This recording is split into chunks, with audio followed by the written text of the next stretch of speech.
salah satu dari haji dan umroh bersamaan dengan melepas pakaian, berjahit dan membaca talbiyah. Artinya rangkaian ihram itu apa Tete Ibu Akang? Pertama, dilepaskan pakaian-pakaian yang ada jahitnya untuk laki-laki. Untuk laki-laki mengenakan pakaian ihram. Kemudian memulai membaca talbiyah. Ihram mempunyai beberapa kewajiban, sunnah-sunnah dan larangan sebagaimana berikut. Kewajiban dalam ihram. Jadi saat kita sudah memulai ihram, ada yang wajib dilakukan, ada yang sunnah untuk dilakukan, dan ada yang haram untuk dilakukan. Sama seperti kita saat sholat. Ketika kita memulai takbiratul ihram, ada yang wajib dilakukan, ada yang sunnah untuk dilakukan, dan ada yang haram untuk dilakukan. Yang wajib dilakukan dalam sholat apa? Membaca Al-Fatihah, kemudian ruku, sujud, duduk di antara dua sujud dan tahiyat, kemudian salam dan rukun-rukun yang lainnya yang menjadi wajib. Di antara sunnah dalam sholat adalah membaca surat-surat yang lain yang ada dalam Al-Quran setelah membaca Al-Fatihah. Itu sunnah. Yang haram di dalam sholat apa? Saat kita sholat kemudian kita makan, saat kita sholat kemudian kita ngobrol dengan jamaah sebelah kita. Nah, itu haram untuk dilakukan. Saat kita sholat kemudian kita bercanda, saat kita sholat kemudian kita melakukan hal-hal yang lain. Pun sama saat ihram, ada yang wajib dilakukan saat ihram, ada yang sunnah dilakukan saat ihram, dan ada yang terlarang saat kita sedang ihram. Kewajiban dalam ihram, yang dimaksud dengan kewajiban ialah perbuatan yang jika salah satu dari kewajiban tersebut ditinggalkan, maka orang yang meninggalkannya wajib membayar dam atau puasa selama 10 hari. Jika ia tidak mampu membayar dam, kewajiban ihram ada 3, ya. Jadi apa? Kalau nggak mampu bayar dam, maka dia puasa 10 hari, ya. Kewajiban ihram ada 3. Kewajiban ihram ada 3. Yang pertama, ihram dari miqat. Ihram dari miqat. Maksudnya apa? Yaitu tempat yang telah ditetapkan oleh pembuat syariat untuk melakukan ihram. Akang Teteh Ibu, kalau kita mau sholat, tempat kita sholat itu harus memenuhi syarat. Apa saja syaratnya? Kalau mau sholat harus bersih dari najis. Kemudian apalagi tempatnya? Di tempat yang baik. Tidak mungkin atuh kan di tempat di kamar mandi gitu, meskipun kamar mandinya udah dicuci, nggak bisa dong gitu kan. Di tempat yang baik. Kalau perempuan di kamar atau di rumah, kalau laki-laki di masjid, nah kayak gitu di tempatnya. Pun sama. Saat kita mau ihram untuk haji, saat kita mau ihram untuk umroh, itu tidak di sembarang kota. Abi mah bade ihram di Karawang kene, nggak bisa. Ada tempat-tempat yang memang oleh Allah sudah ditentukan. Tempatnya di sini. Kalau kamu dari arah sini datangnya, tempatnya di sini. Kalau kamu dari orang Madinah, tempatnya di sini. Kalau kamu dari orang Mekah, tempatnya di sini. Kalau kamu tinggal dulu di Madinah sebelum berumroh, tempatnya di sini. Untuk akan teteh misal berumroh, gitunya, naik pesawat kemudian ke Madinah dulu, maka mikotnya bukan di pesawat, mikotnya bukan di apa namanya, Yalamlam gitu, atau Yalamlam bukan di daerah situ, tapi di Bi'run Ali. Jadi kita di Bi'run Ali, jadi dari Madinah ke Bi'run Ali dulu, ya, atau biasa disebut Quran yang besar Bir Ali, ya. Yang tepat itu Bi'run Ali, sumurnya Ali. Jadi di situ banyak sumur dulunya. Nah, kita mikot di situ. Kalau kitanya dari Madinah berangkatnya, gitu Ibu ya. Nah, tempat-tempat ini sudah ditentukan. Maksudnya adalah tidak boleh melewati batas ini tanpa melakukan ihram bagi orang yang hendak melakukan ibadah haji atau umroh. Kalau kita misalkan berangkat langsung ke Mekah untuk melaksanakan umroh dan haji, maka mikotnya dilakukan di pesawat. Saat melintasi apa? Pesawatnya melintasi kota untuk mikot, tempat untuk mikot. Biasanya nanti di pesawatnya dikasih tahu, bapak-bapak, ibu-ibu semua yang ada di sini, enggak gitu ya. Apa namanya? Kepada para penumpang yang terhormat, sebentar lagi, 10 menit lagi kita akan memasuki wilayah miqat. Bagi yang ingin mengenakan kain ihram dan mulai berihram, silakan untuk mengganti pakaiannya. Nanti diingatkan gitu. Kurang lebih begitu ya. Nah, nanti bapak-bapak gantian, ada yang ke air. Kalau di Saudi Airlines itu ada satu space, ada satu wilayah yang dikosongkan, tidak ada kursinya. Di situ gunanya untuk sholat, dan di situ juga gunanya untuk menggunakan kain ihram untuk yang laki-laki. Nah, di situ bisa ya. Kemudian apa? Berihramnya di pesawat. Seperti itu akan terjadi. Lanjut. Maka orang yang meninggalkannya wajib membayar dam atau puasa 10 hari tadi ya, sudah ya. Bagi orang yang hendak melakukan ibadah haji dan umrah, Ibnu Abbas radhiyallahu anhu berkata, yang artinya Rasulullah shallallahu alaihi wasallam menetapkan mikot untuk penduduk Madinah di Dzulhulaifah, ya, untuk penduduk Madinah di Dzulhulaifah. Jadi kalau akang teteh adalah orang Madinah yang memang tinggal di Madinah, nah, maka mikotnya di Dzulhulaifah. Untuk penduduk Syam di Juhfah, untuk penduduk Najd di Qarnul Manazil, untuk penduduk Yaman di Yalamlam. Nah, beliau menjelaskan dari Indonesia pun kalau di pesawat mikotnya biasanya di Yalamlam. Kenapa di Yalamlam? Karena nanti pesawat itu ngelewatin Yaman. Pesawat itu kalau Anda nanti lihat di monitornya begitu ya, di monitornya nanti ada rute pesawat. Nah, pesawat kita itu biasanya lewat Yaman. Maka mikotnya bisa di Yalamlam. Di mana turun heula kitu ka Yalamlam? Itu di atas pesawat. Di atas pesawat. Karena pesawat nggak bisa turun dulu di Yalamlam. Kela sakedapnya saur pilot nate. Ya jamaah anu bade mikot heula, turun heula. Geus lo kana nggak bisa. Nggak bisa. Maka kita di pesawat ya. Beliau menjelaskan tempat-tempat itu adalah buat mereka dan orang-orang yang datang dari arah mereka, dari negara lain yang ingin menunaikan haji atau umroh. Nah, berarti kalau kita ke Madinah dulu, kita nggak langsung niat umroh nih, kita ke Madinah dulu, maka kita tadi di Dzulhulaifah atau di Bi'run Ali, begitu ya.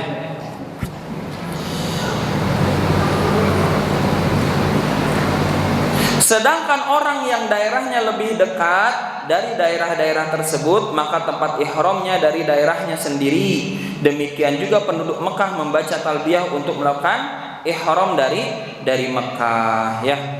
Jadi itu untuk tempat-tempat miqat. Kemudian yang kedua, menanggalkan pakaian yang berjahit. Jadi orang yang berihram tidak boleh memakai pakaian berjahit, gamis, mantel, dan tidak boleh memakai surban atau penutup kepala. Jadi kalau sedang ihram tidak boleh jika kita. Jadi ieu kain ihram atasnya pakai peci, atasnya pakai topi tidak boleh.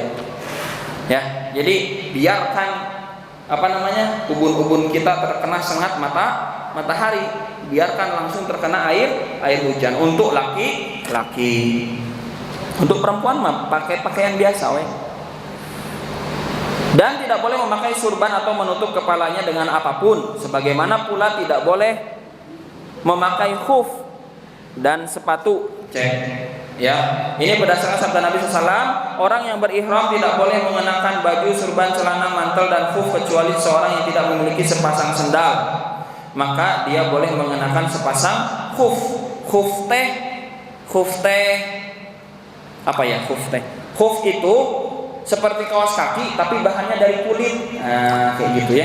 Kalau pakai alas kaki seperti sepatu kan ini kecuali kalau tidak memiliki sepasang sendal baru boleh pakai khuf. Berarti kalau pakai sepasang sendal boleh pakai sepasang sendal ya.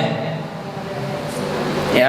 Tetapi hendaklah ia memotong keduanya di bawah mata kaki. Jadi tidak boleh mengenakan sepatu yang melewati mata kaki ya.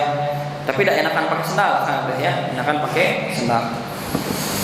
Demikian pula tidak diperbolehkan memakai pakaian yang diberi parfum atau wangian.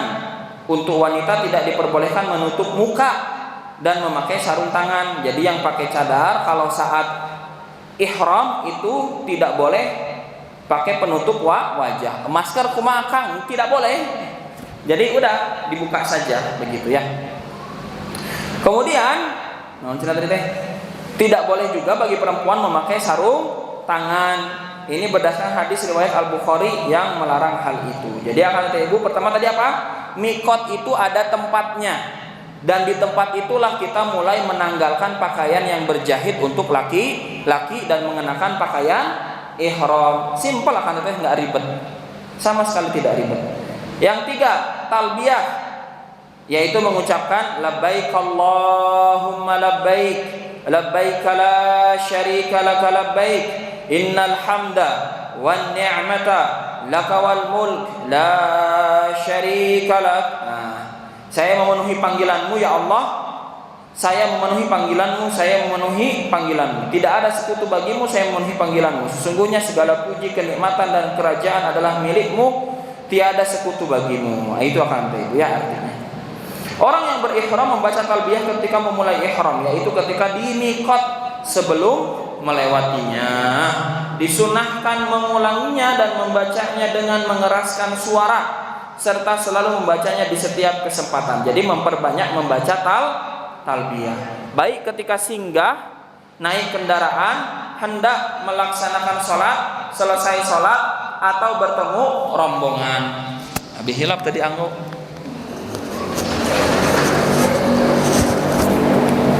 Aman tapinya? Aha, siap. Ada Ibu. Jadi saat kita mulai ihram itu harus memperbanyak talbiyah. Itu teh semakin banyak bertalbiyah, apalagi di perjalanan menuju Mekah, menuju Masjidil Haram, teh Ibu, ya Allahu Akbar. Semakin terasa getaran hati kita ini ya. Dan Masya Allah tadi dari Teh Mira dapat info ada yang mau ngasih hotel gratis di Mekah dari tanggal 14 sampai tanggal 19. Ya, Abi langsung cari tiket, langsung cari visa. Visanya 3 juta, tiketnya teh berapa ya teh? Tiketnya teh 12 juta. Jadi total 15 juta umroh. Gitu ya. Kalau Allah mudahkan, besok langsung berangkat umroh. Tapi kalau tidak, ya sudah, nggak apa-apa. Gitu. Hotelnya sudah ada yang nanggung. Karena kalau hotel selama bulan Ramadan itu naiknya berkali-kali lipat, gitu. Mahal. Nah, ini sudah ada setengahnya istilahnya ya. Kita sudah ada yang membiayai setengahnya. Bismillah, setengahnya lagi diikhtiarkan. Karena sekaligus kita mau riset. Nanti kita yayasan akan bikin program badal umroh, akan bikin program sedekah nasi di Baitullah. Jadi akan teteh ibu nanti kita fisiknya di sini tapi sedekahnya di Mekah. Wah, luar biasa kan buat tamu-tamu Allah. Kemudian kita juga akan sedekah Quran di Masjidil Haram dan Masjid Nabawi. Nanti kita bikin program itu. Nah, jadi sekarang ada rezeki bisa sekalian untuk riset. Riset itu nanti kita ketemu sama teman-teman yang tinggal di sana, nanyain nanyain biaya makan dan sebagainya. Karena nanti kalau sudah ada programnya, berarti akan ada beberapa pengurus yang stay di sana setiap 3 bulan. 3 bulan di sana, ganti deh yang baru. 3 bulan, ganti deh yang baru. Gitu kan. Luar biasa ya. Kita lanjutkan. Bilih semakin kabita. Bilih ibu suaminya, ada yang sudah punya paspor, mau ikut, mangga. Tapi resiko dan biaya ditanggung masing-masing ya. Karena ini umrohnya mandiri. 15 juta. Bismillah. Kemudian lanjut, sunnah-sunnah dalam ihram. Wah, waktunya habis sedikit lagi. Mudah-mudahan sunnah-sunnah beres. Sunnah-sunnah dalam ihram. Yang dimaksud dengan sunnah-sunnah ihram adalah perbuatan yang jika ditinggalkan oleh orang yang berihram, maka ia tidak wajib membayar dam. Berarti kalau 3 tadi ditinggalkan wajib membayar dam. Kalau ini tidak wajib membayar dam. Akan tetapi ia kehilangan pahala yang besar. Artinya kalau tidak melaksanakan yang sunnah ini, dia akan sangat-sangat rugi. Apa saja sunnah-sunnahnya? Yang pertama adalah mandi untuk ihram.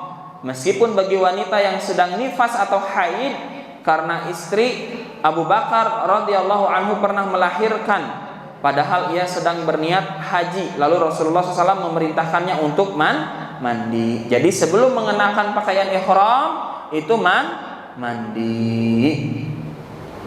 Yang kedua, berihram dengan selendang dan kain putih bersih, karena Nabi Shallallahu Alaihi Wasallam melakukan hal ini. Jadi ihramnya pakai kain berwarna putih.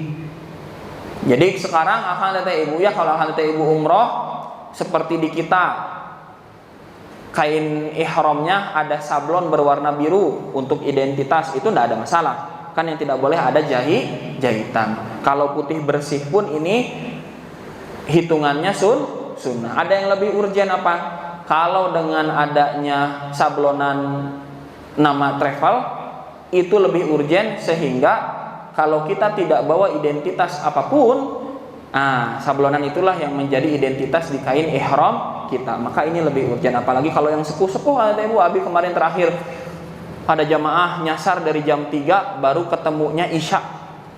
Karunyanya udah usia 70 tahun, kakinya pincang sebelah. Aduh, Abi nyari-nyari akhirnya. Gitu Ibu ya. Nah, dengan lihat kain ihram ada sablonannya, akhirnya lebih mudah untuk ditemukan. Itu lebih urgen Ibu ya. Makanya Nabi pun di sini ditempatkannya di sunnah. Kemudian berihram setelah melakukan salat sunnah atau salat fardu. Kita ihram dulu, salat sunnah dulu. Ya.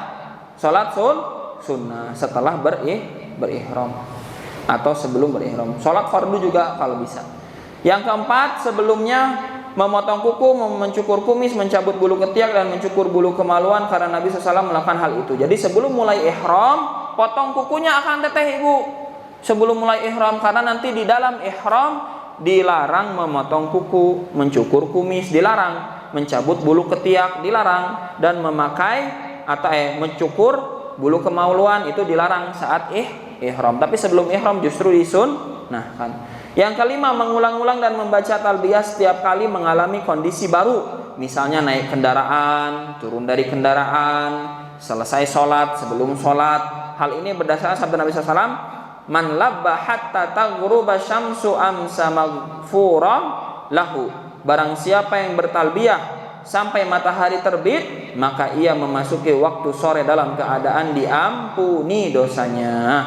Yang keenam, berdoa dan membaca salawat kepada Nabi SAW setelah talbiyah. Karena Rasulullah SAW ketika selesai bertalbiyah, beliau memohon surga kepada Rabb-Nya dan memohon perlindungan kepada Rabb-Nya dari neraka. Itu yang disunnahkan dalam ihram. Tadi yang wajibnya ada 3 ya. Membaca talbiyah, memperbanyaknya adalah sunnah. Ihram dan miqat, kemudian meninggalkan pakaian yang berjahit. Ya, kemudian larangan-larangan ihram insyaallah kita bahas di waktu berikutnya. Nanti selesai materi soal haji dan umroh akan teteh ibu ya, kita akan praktek manasik. Karena kita punya bahan ukuran 2x2 meter, kita ada kain ihram juga, jadi nanti bisa praktek manasik. Minimal tawafnya terbayang. Gitu ya. Seperti itu akan teteh ibu ya. Hatur nuhun, jazakumullah khairan, barakallahu fikum. Aku qouli hadza wa astaghfirullah li wa lakum. Akhirul kalam. Assalamualaikum warahmatullahi wabarakatuh.